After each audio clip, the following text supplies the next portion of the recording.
한 사람의 인생 속에 담긴 진짜 이야기, 오늘은 그 이야기를 들려드리겠습니다. 지금 인생낙원과 함께해요. 저는 박정순입니다. 72세, 40년 넘게 시장에서 전집을 꽤 크게 운영하다가 남편이 아프고 먼저 떠난 후부터 가게를 그만두고 쉬고 있어요. 새벽 6시 저는 눈을 떴습니다. 오늘은 딸 유나의 집에 김장하러 가는 날이었어요. 며칠 전부터 장을 봐두고 배추도 절여뒀습니다. 거울을 보니 흰 머리가 더 늘어난 것 같았어요. 남편이 떠난 지도 벌써 5년. 혼자 사는 집은 여전히 넓고 조용했습니다. 엄마 혼자 힘드시겠어요. 제가 도와드릴게요. 유나가 며칠 전 전화로 그렇게 말했을 때 저는 기뻤어요. 그동안 딸이 바빠서 김장 한 번을 같이 하지 못했는데 이번엔 할 수 있다고 하니 괜히 기대되더라고요. 엄마. 근데 미안해서 어쩌죠? 제가 엄마 집으로 가지는 못할 것 같아요. 엄마가 오실 수 있겠어요? 물론이지. 걱정 말고 있어. 엄마가 다 챙겨서 갈게. 오전 9시 저는 절인 배추와 양념 재료를 열심히 차에 싣고 딸의 집으로 향했습니다. 차로 30분 거리였어요. 유난의 아파트 현관문을 열자 사위 재훈이 거실에 앉아 있었습니다. 장모님 오셨어요? 응, 유나는? 아, 잠깐 장 보러 갔어요. 곧 올 거예요. 재훈의 목소리는 평소처럼 예의 바른 듯 했지만 뭔가 어색했어요. 시선이 제 짐을 향했습니다. 배추 많이 가져오셨네요. 요즘은 다들 사 먹는데 김장은 직접 담가야 맛있지. 저는 웃으며 부엌으로 향했습니다. 부엌은 깨끗했어요. 너무 깨끗해서 오히려 생활감이 없었습니다. 식탁 위에는 재훈의 노트북과 서류들이 놓여 있었어요. 30분쯤 지나 유나가 돌아왔습니다. 엄마 왔어요? 미안해요. 급하게 장 볼 게 생겨서요. 괜찮아, 괜찮아. 어서 시작하자. 유나와 함께 배추를 펼치고 양념을 만들기 시작했어요. 예전처럼 둘이서 나란히 앉아 일하니 마음이 따뜻해졌습니다. 엄마, 요즘 어떻게 지냈어요? 그냥 뭐. 혼자 있지. 이제 일도 안 하고 아빠도 없고 하니 좀 심심하긴 하지만 외롭지 않으세요? 엄만 익숙해져서 괜찮아. 너는 어때? 이서방이랑 지우는 잘 지내고 지우도 못 본 지 오래됐네. 유나가 잠시 말을 멈췄어요. 뭔가 말하려다가 삼키는 것 같았습니다. 응. 그냥 다들 바빠서 정신없어. 점심때쯤 되자 김장이 거의 끝났습니다. 저는 큰 통에 김치를 담으며 유나에게 물었어요. 이거 냉장고에 넣을 수 있어? 아니면 베란다에? 엄마, 그게 유나가 말끝을 흐렸습니다. 그때 거실에서 사위가 다가왔어요. 장모님, 김치 양이 많은데 우리 냉장고가 좀 작아서요. 그럼 베란다 김치 냉장고에. 아, 그것도 꽉 찼어요. 요즘 식료품을 많이 사다 놔서. 사위의 목소리가 차가웠습니다. 저는 순간 무슨 말을 해야 할지 몰랐어요. 그럼 내가 일단 가져갈게. 김치 부족하면 가져다 먹어. 네, 그래 주시면 감사하겠습니다. 사위가 바로 대답했습니다. 너무 빠른 대답이었어요. 저는 김치통 몇 개를 챙겨 현관으로 나갔습니다. 유나가 따라 나왔어요. 엄마, 미안해요. 지우 아빠가 요즘 예민해서. 괜찮아. 엄마가 너무 많이 만든 거지 뭐. 하지만 괜찮지 않았어요. 가슴이 탁 막힌 듯 답답했습니다. 현관문을 나서는데 사위 목소리가 들렸어요. 다음부턴 미리 연락하고 오시게 하던가. 갑자기 이렇게 뭘 잔뜩 들고 오시게 하면 어떡해. 아, 이 김치 냄새 진짜. 한마디 하고 싶었지만 저는 돌아보지 않았습니다. 그냥 문을 닫고 나왔어요. 엘리베이터 안에서 저는 거울에 비친 제 모습을 봤습니다. 72세 노인. 구루마에 올린 김치통 3개. 물 한 잔도 못 얻어먹고 딸네 집에서 쫓겨나듯 나온 모습. 갑자기 오면 사위의 짜증 섞인 목소리가 귓가에 맴돌았어요. 내 딸 집인데 갑자기라니. 집으로 돌아오는 차 안에서 저는 아무 말 없이 운전만 했습니다. 배추 절이고 양념 만들고 혼자 며칠 전부터 준비했는데 하지만 남은 건 3통의 김치와 서운함뿐이었습니다. 현관문을 열고 들어서니 집이 더 조용하게 느껴졌어요. 거실 벽에 걸린 가족 사진이 보였습니다. 유나가 어렸을 때 찍은 사진이었어요. 내가 뭘 잘못한 거지? 소파에 앉아 한참을 그렇게 있었습니다. 그날 밤 저는 잠들 수 없었어요. 사위의 차가운 목소리가, 유나의 미안해하는 표정이 계속 떠올랐습니다. 괜시리 우울해하다가 책장에서 오래된 등기부등본을 꺼냈습니다. 제 이름으로 된 이 집. 남편과 함께 30년을 산 곳이었어요. 내가 죽으면 유나한테 주려고 했는데. 하지만 오늘 일이 자꾸만 마음에 걸렸습니다. 그날 밤 유나의 집 안방에서는 다른 대화가 오가고 있었습니다. 여보, 정말 이렇게까지 해야 해? 유나가 불안한 표정으로 물었어요. 달리 방법이 없잖아.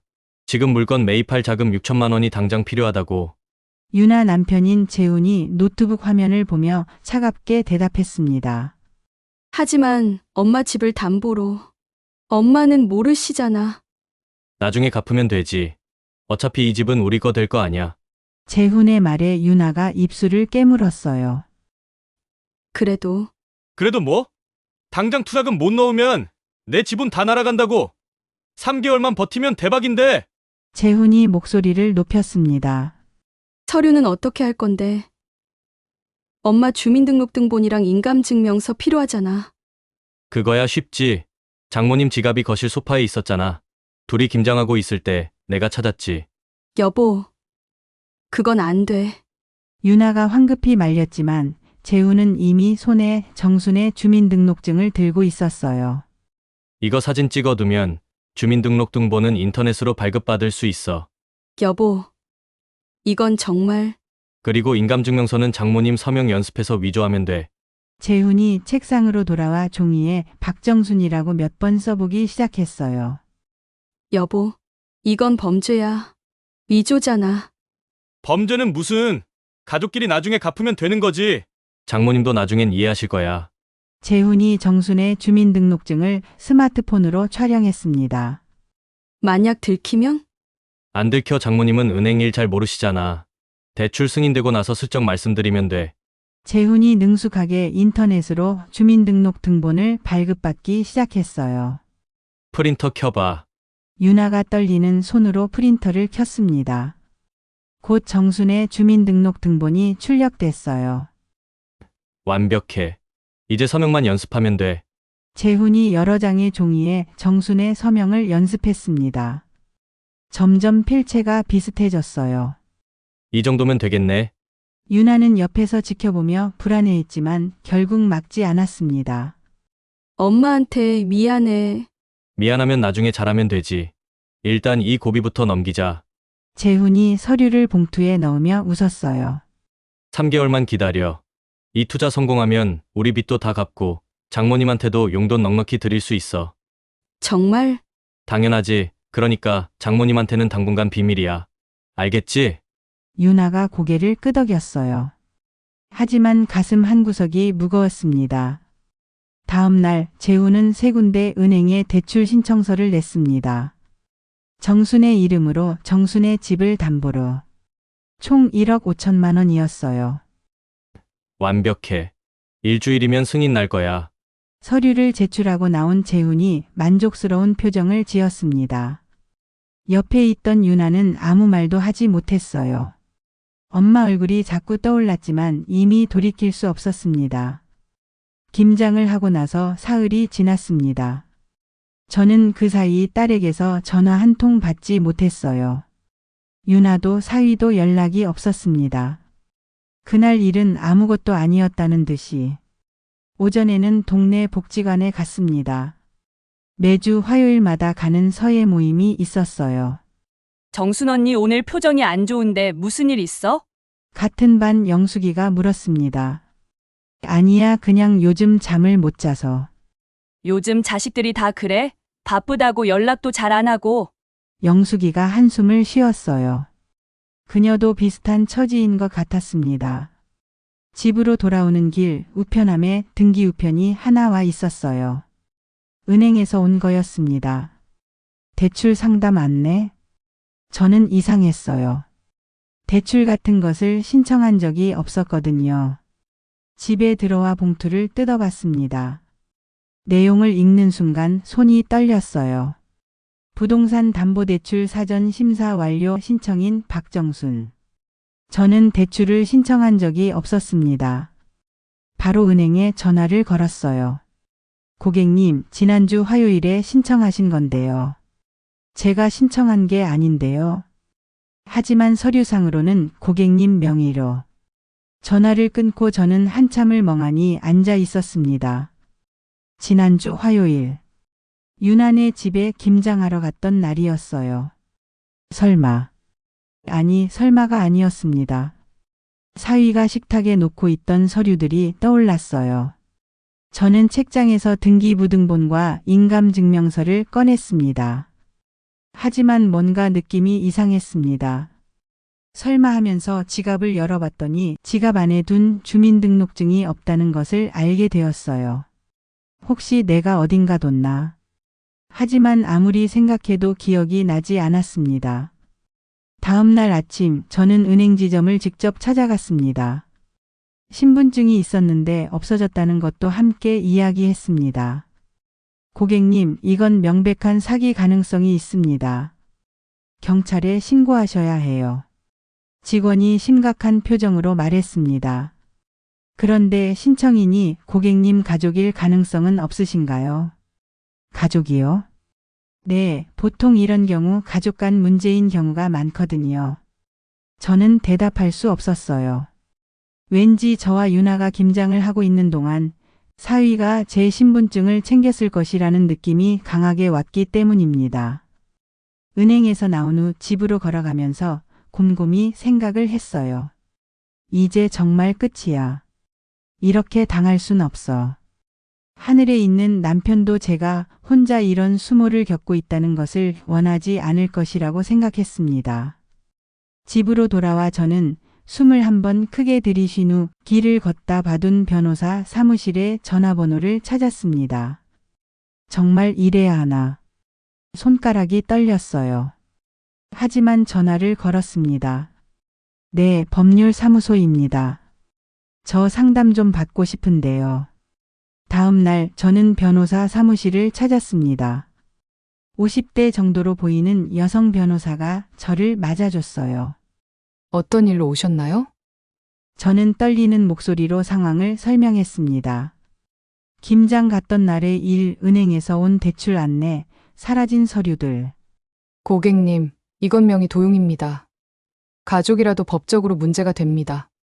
하지만 제 딸과 사위인데. 그래도 범죄입니다. 증거를 확보하셔야 해요. 변호사가 차분하게 설명했습니다. 먼저 은행에서 대출 신청 서류를 열람하세요. 서명이 위조됐는지 확인해야 합니다. 저는 고개를 끄덕였어요. 그리고 혹시 다른 금융기관에도 신청됐을 수 있으니 신용정보 조회를 하셔야 합니다. 사무실을 나오는데 다리에 힘이 없었습니다. 정말 지훈애가 그랬을까? 하지만 증거를 확인해야 했어요. 그날 오후 저는 신용정보원에 전화를 걸어 조회를 신청했습니다. 이틀 후 우편으로 온 서류를 보는 순간 저는 숨이 막혔어요.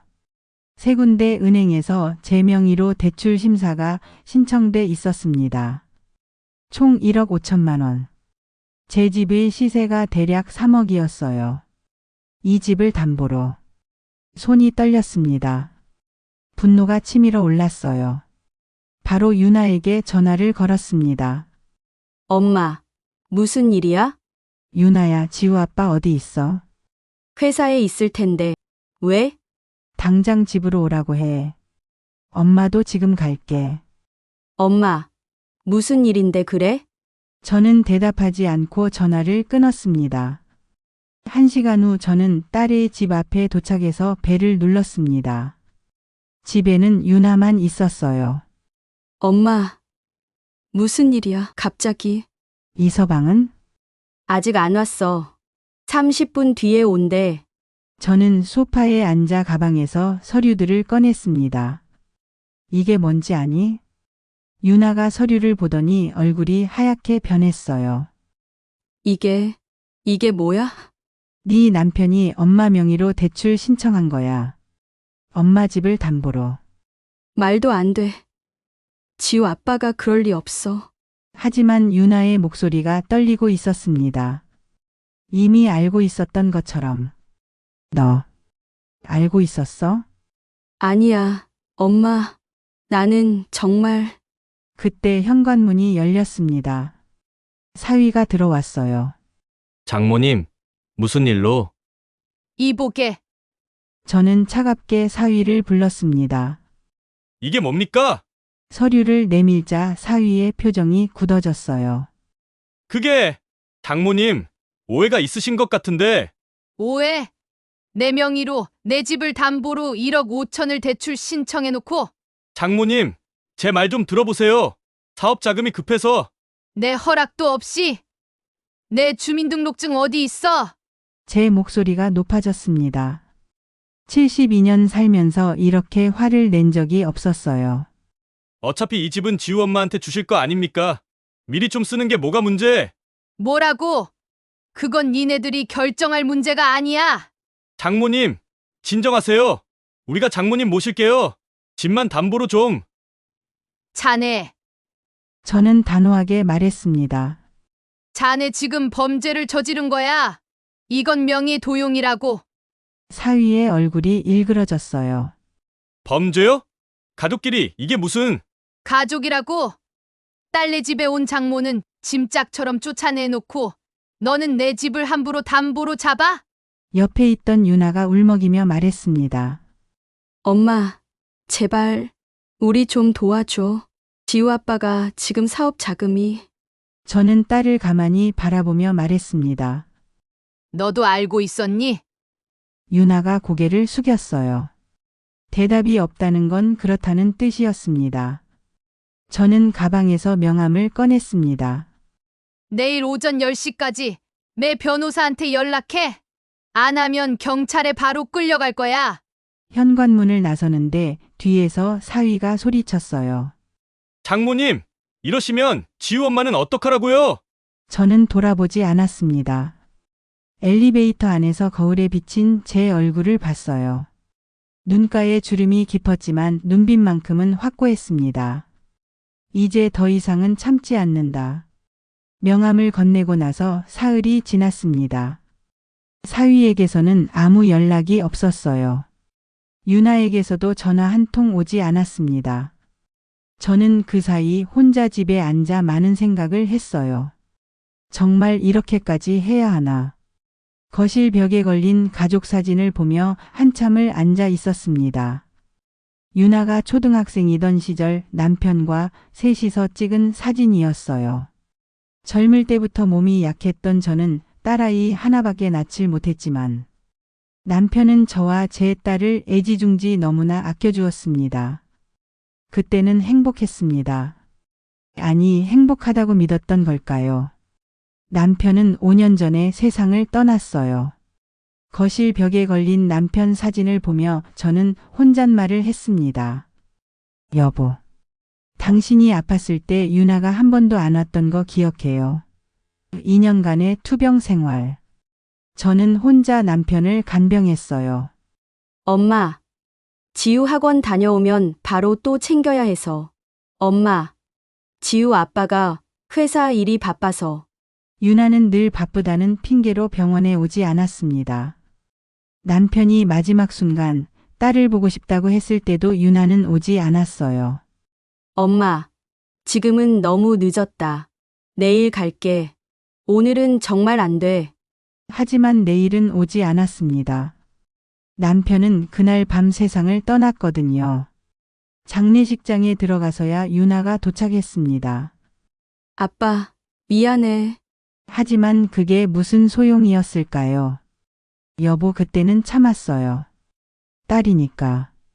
하지만 이번엔 달라요. 사진 속 남편은 조용히 저를 바라보고 있었습니다.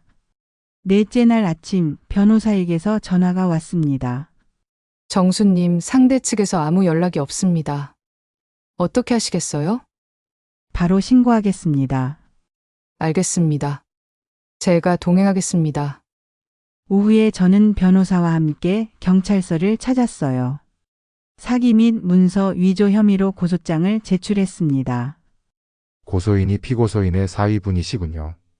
경찰관이 서류를 보며 말했습니다. 네, 가족 간 문제는 보통 합의를 권장하는데 합의할 생각 없습니다. 제 목소리가 단호했어요. 경찰관이 놀란 표정을 지었습니다. 알겠습니다. 조사 일정 잡아서 연락드리겠습니다. 경찰서를 나오는데 변호사가 말했습니다. 어머니, 힘드시죠? 괜찮습니다. 가족을 상대로 법적 대응을 한다는 게 쉬운 일이 아니에요.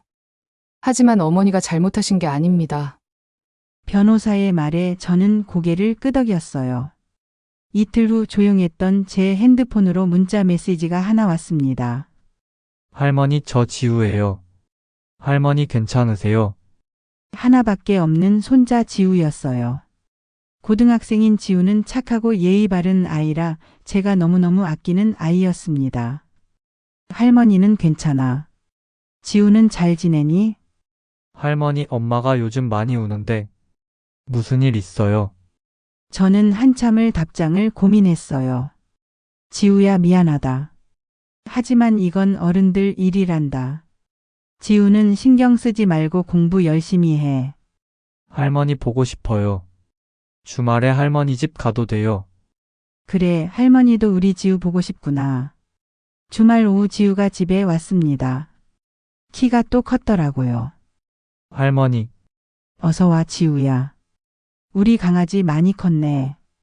할머니 죄송한데 엄마랑 아빠가 요즘 매일 싸워요.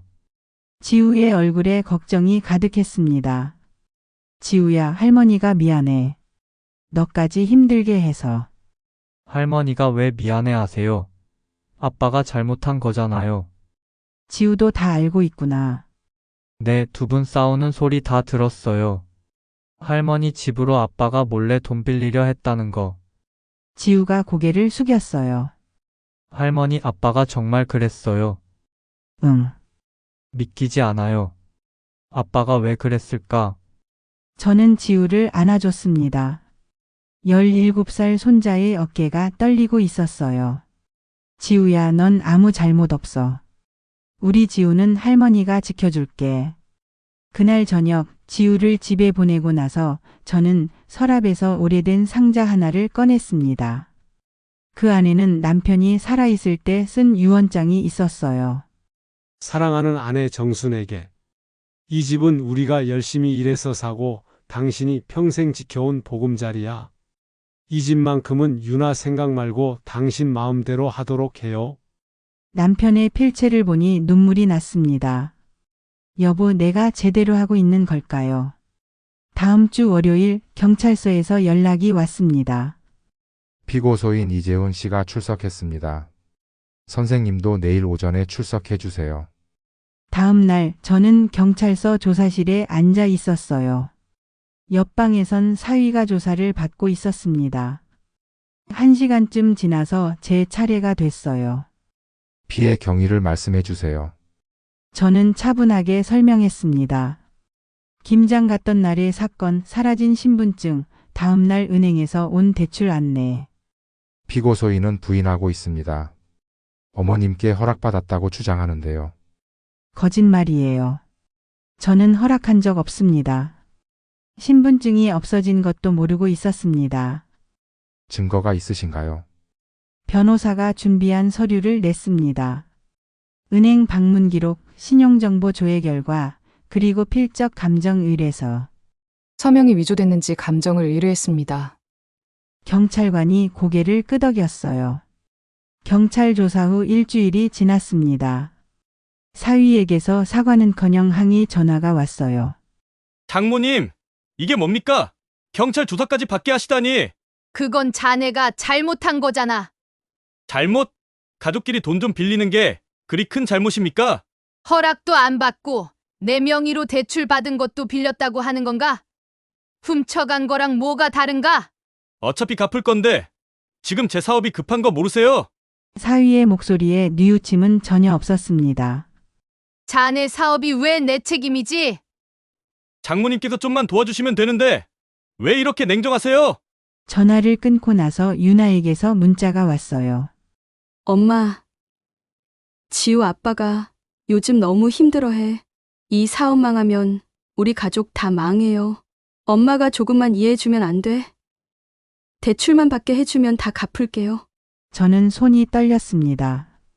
유나야, 너도 이해 못하는 거니? 이건 범죄라는 걸. 엄마, 가족끼리 일어난 일을 범죄라고 말하면 엄마 마음도 이해는 하지만 지금은 지우 아빠 사업이 정말 중요해. 여기서 무너지면 정말 우리 다 무너져요. 딸마저 자기 남편 편을 들고 있었어요. 며칠 후 유나가 직접 찾아왔습니다. 엄마, 고소 취하해주세요. 안 돼. 왜 이렇게 안 하시던 고집을 부려요? 엄마가 좀 참으면 되는 일이잖아요. 유나의 목소리가 높아졌어요. 뭐? 참으라고? 그래요. 지우 아빠가 사업 성공하면 몇 배로 갚을 거예요. 지금 조금만 기다리면 돼. 유나야, 네 남편이 날 속였어. 사기 쳤다고. 사기는 무슨, 가족끼리 돈 문제로 이렇게까지 하는 게 정상이에요. 그럼 너희가 나한테 한 행동은 정상이니? 엄마는 내 입장은 생각 안 해요? 나는 지우 아빠랑 살아야 해요. 이 사람 망하면 나도 망하는 거야. 유나가 울기 시작했어요. 엄마는 엄마 자존심이 중요해? 내 가정이 중요해? 유나야, 엄마, 제발 고소만 취하해줘요. 내가 평생 모시고 효도할게, 제발. 저는 딸을 바라봤습니다. 평생 효도? 제 목소리가 떨렸어요. 너, 네 아빠 기억해? 갑자기 왜 아빠 얘기를? 네 아빠 2년간 투병할 때 너 병원에 몇 번 와보기는 했니? 유나의 얼굴이 굳어졌습니다. 그건 그때는 정말 바빠서. 바빠서 네 아빠가 죽어가는데도 엄마! 아빠가 마지막으로 널 보고 싶다고 했을 때도 내일 간다고 했지. 하지만 네 아빠는 그날 밤 돌아가셨어. 유나가 고개를 숙였어요. 엄마! 그건 내가 정말 미안하게 생각하는데. 미안하면 다야? 그때도 이서방이 바쁘다고 그랬지. 회사 일이 중요하다고. 제 목소리가 높아졌습니다. 지금도 똑같아. 이서방 사업이 중요하다며 엄마 보고 참으라고. 그렇게 중요한 사업이 엄마 몰래 엄마 집으로 대출받는 거였니? 엄마! 내가 그때 얼마나 힘들었는데. 힘들었어. 그럼 나는? 네 아빠 간병하면서 엄마는 안 힘들었을 것 같아? 저는 눈물을 참았습니다. 그때는 엄마가 참았어. 그래도 네가 힘들까 봐. 너한텐 미안하지만 엄마는 용서가 안 돼. 엄마 그동안 정말 많이 참았어. 엄마, 정말 이럴 거예요? 내 인생 망치면서까지? 네 인생을 망친 건 네 남편이야. 내가 아니라. 엄마! 나가. 더 이상 할 말 없어. 유나가 문을 박차고 나갔습니다. 저는 그 자리에 주저앉아 남편 사진을 봤어요. 여보, 내가 너무한 걸까요? 아니죠. 이번엔 제대로 해야 해요. 그날 밤 저는 잠들 수 없었어요. 이젠 정말 나 혼자구나. 완전히 혼자야. 하지만 물러설 수 없었습니다. 이번만 용서하면 또다시 당할 게 뻔했으니까요. 며칠 후 경찰서에서 추가 조사를 마치고 나오는데 복도에서 사위와 마주쳤습니다. 장모님, 사위가 저를 불렀지만 저는 그냥 지나쳤어요. 장모님, 제발 고소 취하해 주세요. 제가 잘못했습니다. 뒤에서 사위 목소리가 들렸지만 돌아보지 않았습니다. 일주일 후 필적 감정 결과가 나왔습니다. 서명이 위조된 것으로 확인됐습니다. 변호사가 전화로 알려줬어요. 이제 재판으로 넘어갑니다. 정수님, 마음의 준비하세요. 그날 저녁 다시 유나에게서 전화가 왔습니다. 엄마, 응. 엄마. 제발 고소 취하해 주세요. 저희가 잘못했어요. 제가 대신 사과할게요. 유나야. 엄마, 지우 아빠 전과자 되면 사업도 망하고 취직도 힘들 거예요. 우리 어떻게 살라고. 그건 이런 일을 벌이기 전에 생각했어야지. 엄마! 유나의 목소리가 높아졌어요. 엄마는 가족이 뭔지 알아? 이렇게까지 할 거야? 유나야, 가족이라고 범죄를 저질러도 되는 거니? 계속 범죄라고 하고 너무 냉정하잖아요. 정말 너무해. 냉정한 건 누군데? 세상에 엄마 몰래 엄마 집을 담보로 대출 받으려 한 게 누군데? 이 집이 어떤 집인지 너도 잘 알면서 차라리 엄마한테 돈이 필요하다고 이야기를 하지. 그건 사정이 있었어요. 무슨 사정? 유나가 한참을 말이 없었어요. 지우 아빠가 자금이 필요했어요. 다른 투자에 실패해서. 그래서 엄마 집을 몰래 그랬다고? 미안해요. 나도 계속 말렸어요. 하지만 지우 아빠가 너무 절박했고. 저는 한숨을 쉬었습니다. 너 도대체 무슨 소리가 하고 싶은 거야?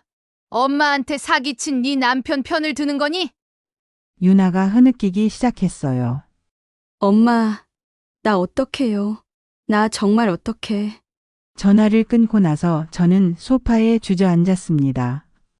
내가 너무한 걸까? 하지만 아니었어요. 제가 양보하면 앞으로의 미래가 보이지 않을 것 같았습니다. 다음 날 서예 모임이 있어 동네 복지관에 갔어요. 언니, 요즘 뭔 일 있지? 영숙이가 물었습니다. 어떻게 알았어? 사위 고소했다고 동네에 소문 다 났어. 진짜야? 저는 당황했습니다. 누가 그래? 다들 알아. 어떤 분은 언니가 너무했다. 또 어떤 분은 언니가 잘했다고 그러고. 집으로 돌아오는 길 저는 주변 시선이 느껴졌어요. 저 사람이 사위를 고소한 그 맞지? 동네 슈퍼에 들어갔는데 주인 아주머니가 이상한 표정을 지었습니다. 아줌마, 요즘 힘드시죠? 네? 그래도 사위도 가족인데 법원까지 들락날락 하는 건 좀. 저는 물건도 사지 않고 그냥 나와버렸습니다. 집에 돌아와 문을 닫는 순간 눈물이 왈칵 쏟아졌어요. 내가 잘못하고 있는 걸까? 여보, 내가 너무한 걸까요? 그날 밤 손자 지우에게서 문자가 왔습니다. 할머니, 엄마가 SNS 올린 게 있는데 보여드려야 할 것 같아서요. 지우가 보낸 사진은 유나의 SNS 화면인 것 같았습니다. 그 사진을 보고 저는 가슴이 철렁했어요. 노모를 모시는 게 이렇게 힘들 줄 몰랐습니다. 오해와 편견 속에서 너무 힘듭니다. 저는 폰을 내려놓았습니다. 정말 너무들 하네. 언제 저들이 나를 모셨다고. 휴.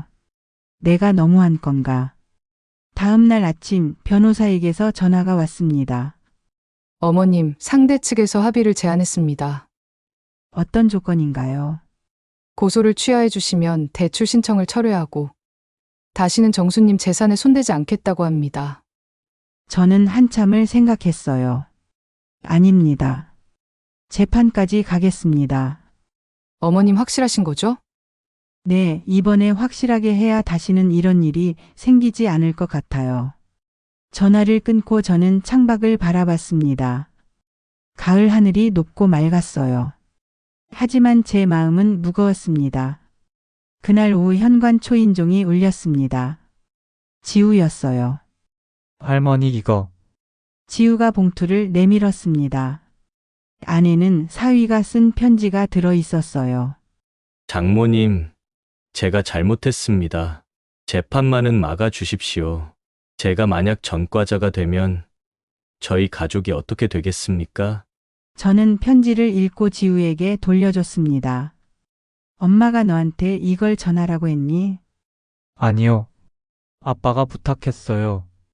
근데 저는 지우가 눈물을 글썽였어요. 저는 할머니 편이에요. 이건 아빠가 잘못한 거잖아요. 저는 지우를 꼭 안아줬습니다. 고마워, 지우야. 그리고 미안해. 그날 밤 저는 재판 준비 서류를 정리하며 다짐했습니다. 끝까지 간다. 더 이상 물러서지 않는다. 재판 날짜가 잡혔습니다. 2주 후 목요일 오전 10시였어요.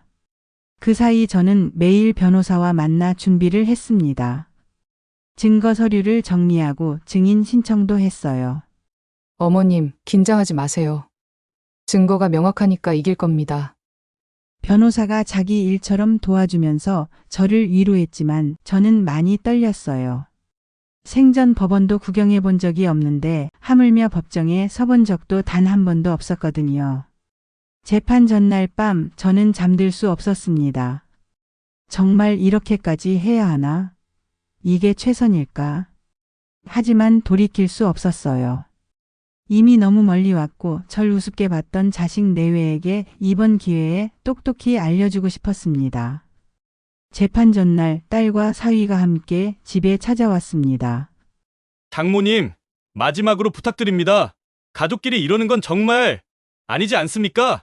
사과하러 왔다는 사위의 목소리는 여전히 컸고 그의 눈에는 진심이 전혀 보이지 않았습니다.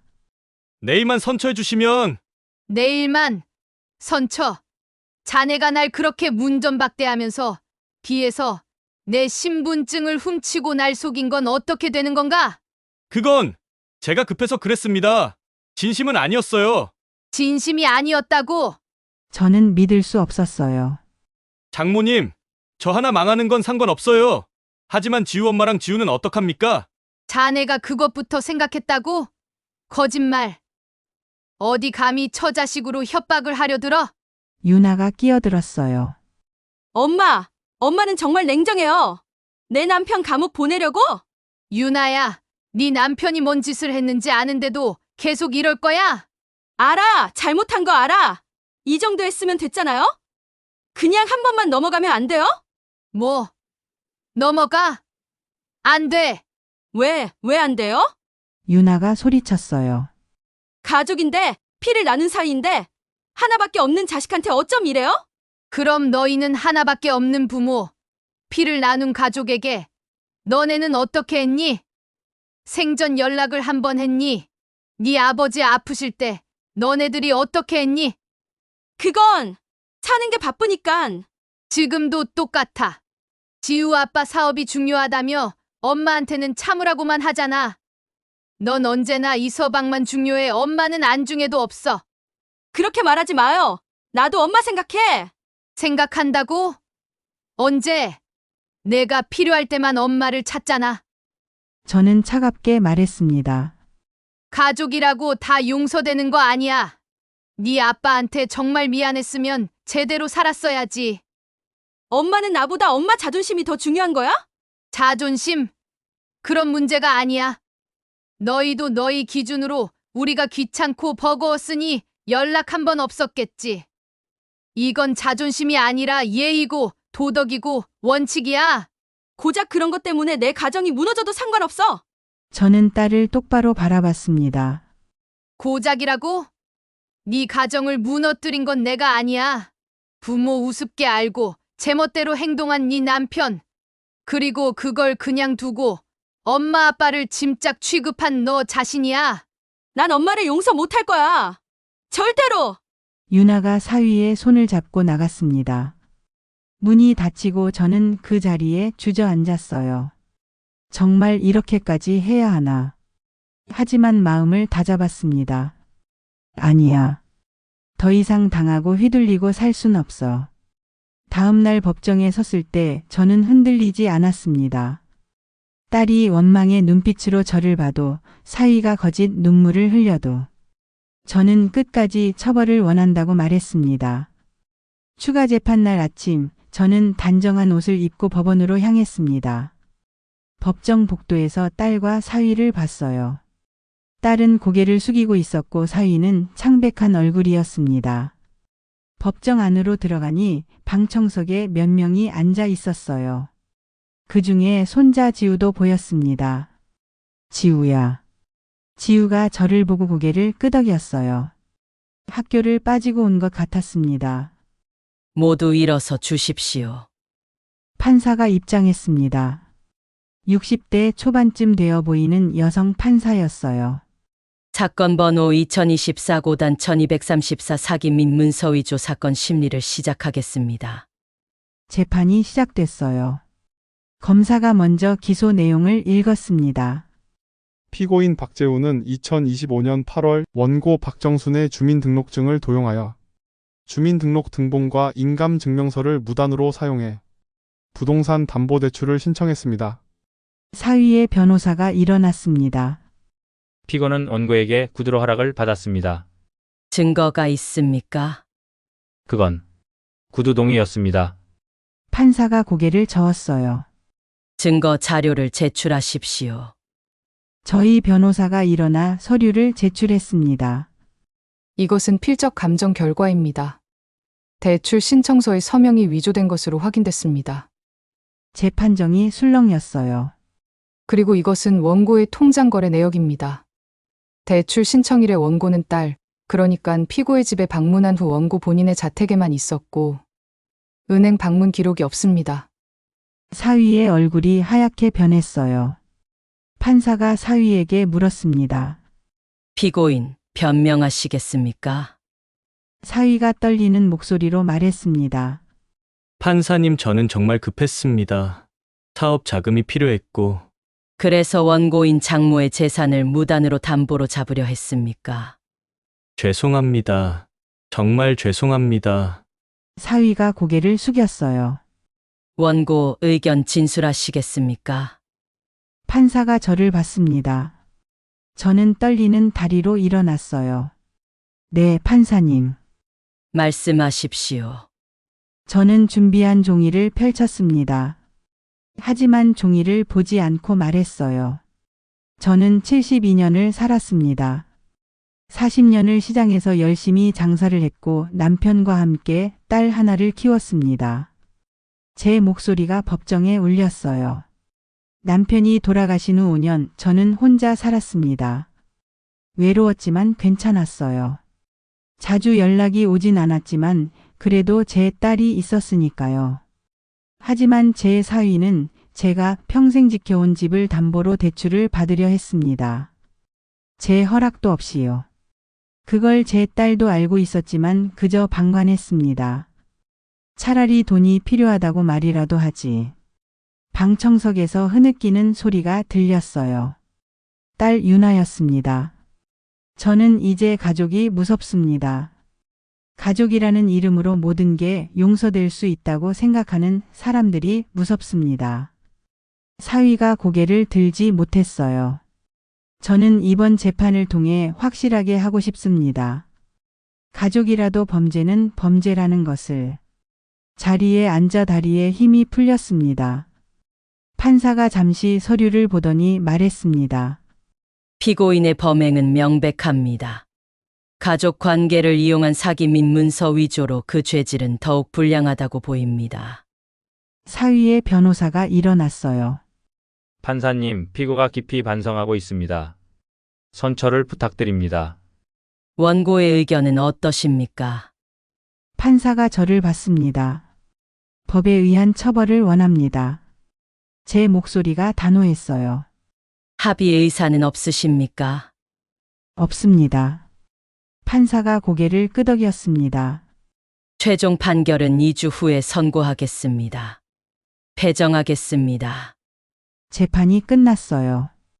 법정을 나오는데 유나가 저를 막아섰습니다.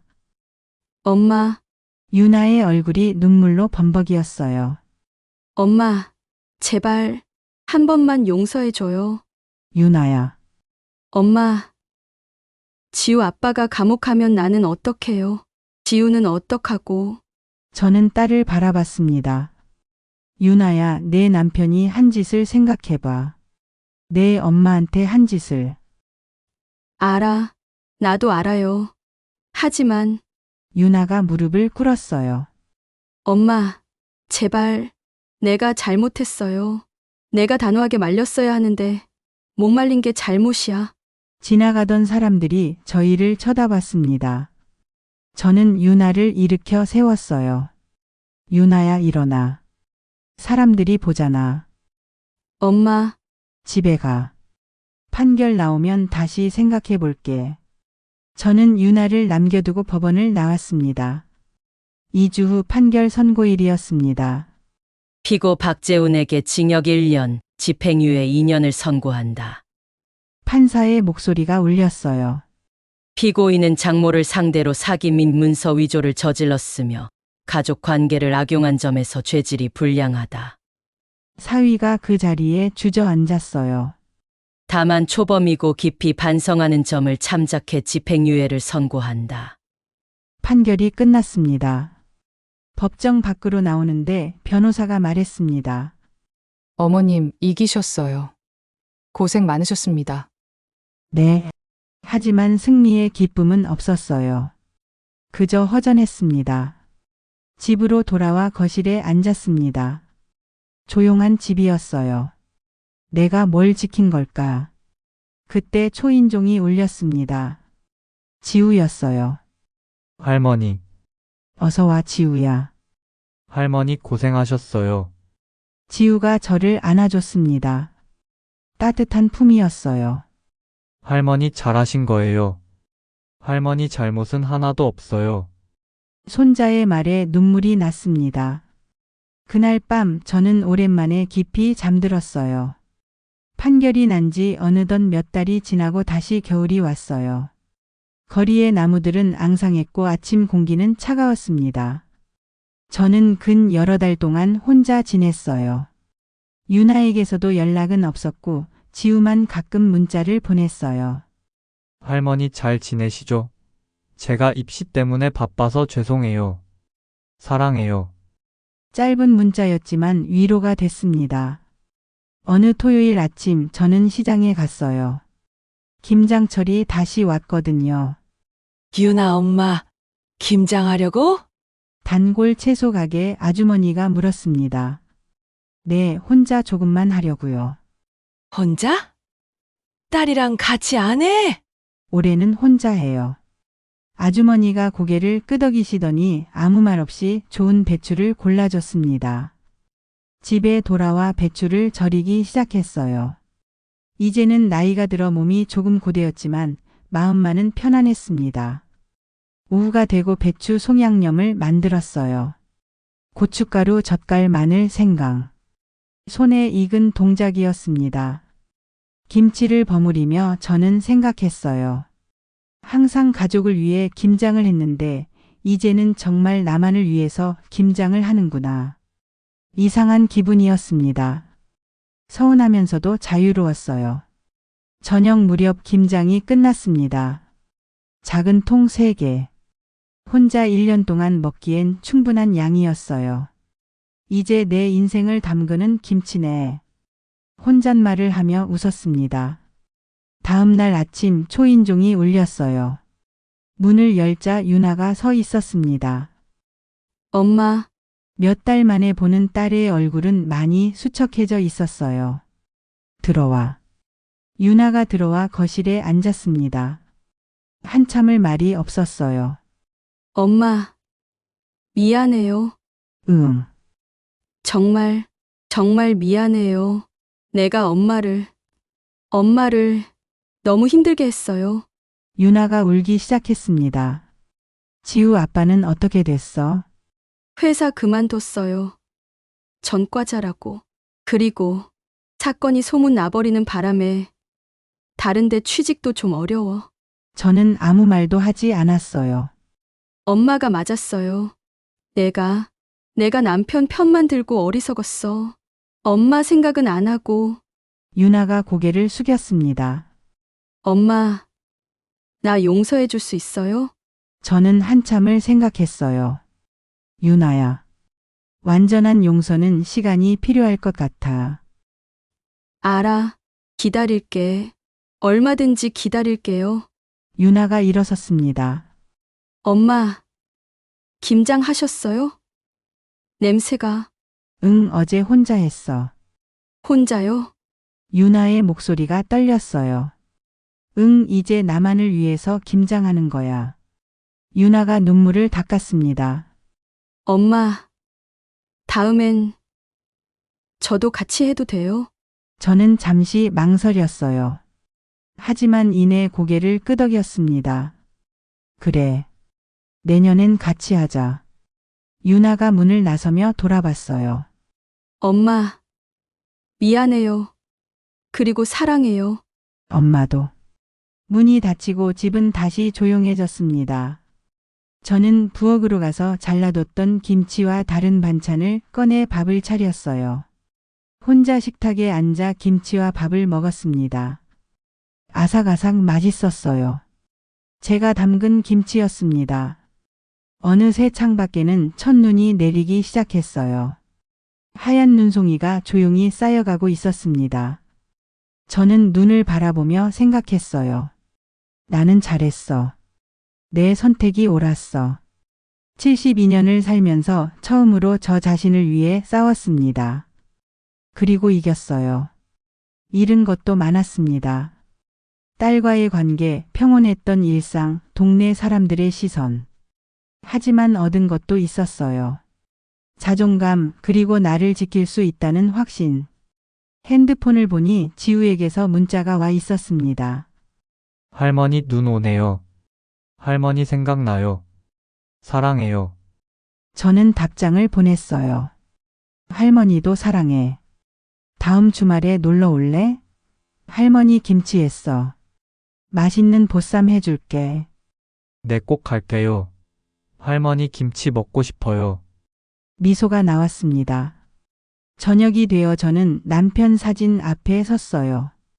여보, 내가 잘한 거죠? 사진 속 남편은 웃고 있었습니다. 당신이 살아 있었으면 이런 일이 없었을 텐데. 하지만 후회는 없었어요. 이미 지나간 일이었으니까요. 밤이 깊어갔습니다. 저는 침대에 누워 천장을 바라봤어요.